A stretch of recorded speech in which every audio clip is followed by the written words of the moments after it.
నమస్తే అండి. Welcome to cook with Manju. మనందరికీ కూడా బజ్జీలంటే చాలా చాలా ఇష్టం కదండీ! మరి అసిడిటీ ప్రాబ్లమ్‌తో బాధపడేవారు మాత్రము బజ్జీలకు దూరంగా ఉంటారు.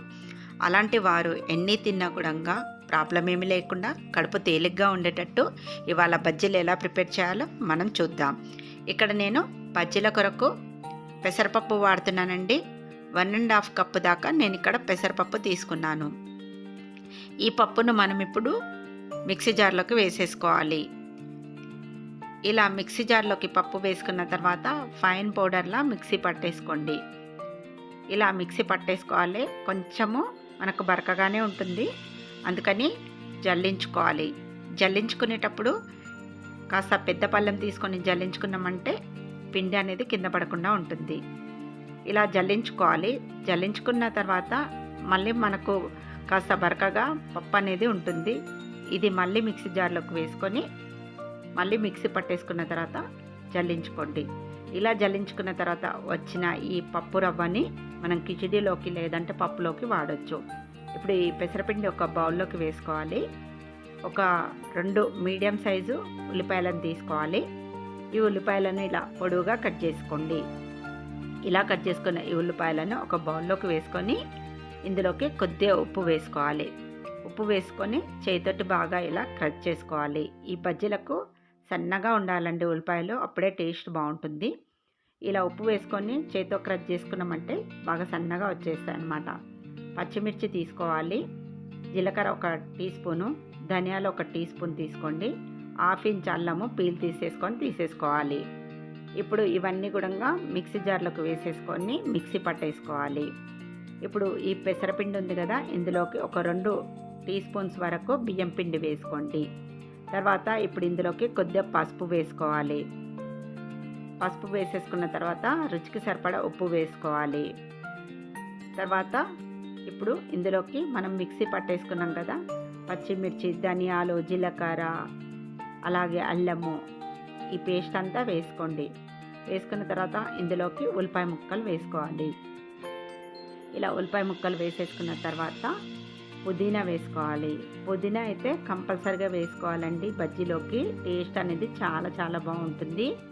పుదీనా వేసుకున్న తర్వాత కొద్దిగా కొత్తిమీర కూడా వేసేసుకోండి. ఇప్పుడు ఇందులోకి కొద్దిగా వంట సోడా వేసుకోవాలి. ఒక 1/2 టీ స్పూన్ వేసుకోండి, సరిపోతుంది. ఇప్పుడు ఇదంతా బాగా కలుపుకోవాలి. ముందైతే ఇందులోకి వాటర్ వేయకుండా ఉల్లిపాయలో ఉండే తేమతోటే మనం ఇలా గట్టిగా చేతితోటి రబ్ చేస్తూ పిండిని కలుపుకోవాలి. చూసారు కదా, ఇలా పిండిని బాగా కలిపేసుకోండి.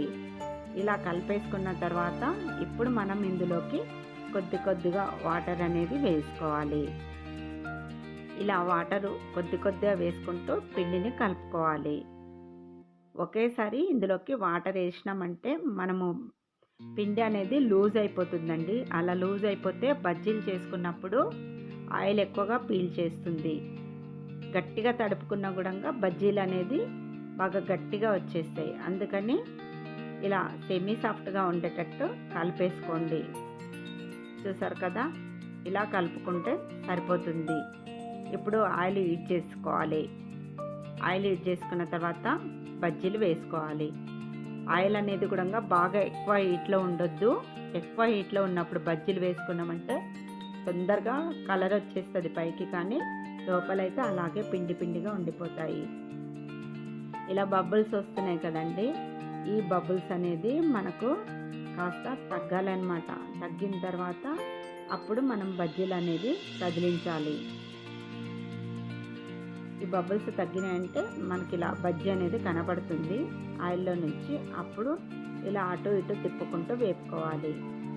మరీ పెద్ద సైజు బజ్జీలు కూడా వేసుకోకండి. అలా పెద్ద సైజు వేసుకున్న కూడా లోపల సరిగా ఉడకదనమాట, పిండిగా ఉంటుంది. చూసారు కదా, ఇలా మంచి కలర్ వచ్చిన తర్వాత వీటిని అన్నిటిని కూడా ఒక టిష్యూ పేపర్లోకి తీసేసుకోండి. మిగతా పిండి కూడా ఇలా బజ్జీల్లా వేసేసుకోండి. మరీ పెద్దగా వేయకండి, మరీ చిన్నవిగా వేయకండి. మీడియం సైజులో ఉండేటట్టు వేసుకుంటే సరిపోతుంది.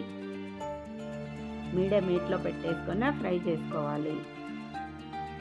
చూసారు కదా, ఇలా చక్కగా ఫ్రై అయిన తర్వాత అటు ఇటు తిప్పుకుంటూ మంచి ఇలా బ్రౌన్ కలర్ వచ్చేంత వరకు వేపుకున్నారంటేనంటే లోపటి వరకు కూడా చాలా మంచిగా వేగుతాయి బజ్జీలు. చూసారు కదండీ! ఇప్పుడు వీటినన్నిటిని కూడా ఒక ప్లేట్‌లోకి తీసేసుకోవాలి. ప్లేట్‌లోకి తీసేసుకున్న తర్వాత బజ్జీలు వేడిగా ఉన్నప్పుడే దీనిపైన కొంచెం చాట్ మసాలా చల్లుకోండి. టేస్ట్ బావుంటుంది. చాట్ మసాలా వేసేసుకున్న తర్వాత దీనిపైనుంచి కొంచెం నిమ్మరసం కూడా పిండుకోవాలి. ఇలా నిమ్మరసం పిండేసుకొని దీనిపైనుంచి కొంచెం కొత్తిమీర వేసేసుకొని మళ్ళీ దీనిపైన ఉల్లిపాయలు కూడా వేసుకోవచ్చండి ఇష్టం ఉంటే. ఇవన్నీ వేసుకొని తిన్నారంటే సూపర్‌గా ఉంటాయండి. చూసారు కదా! మనం చేసుకున్న ఈ పెసరపిండితోటి బజ్జీలు.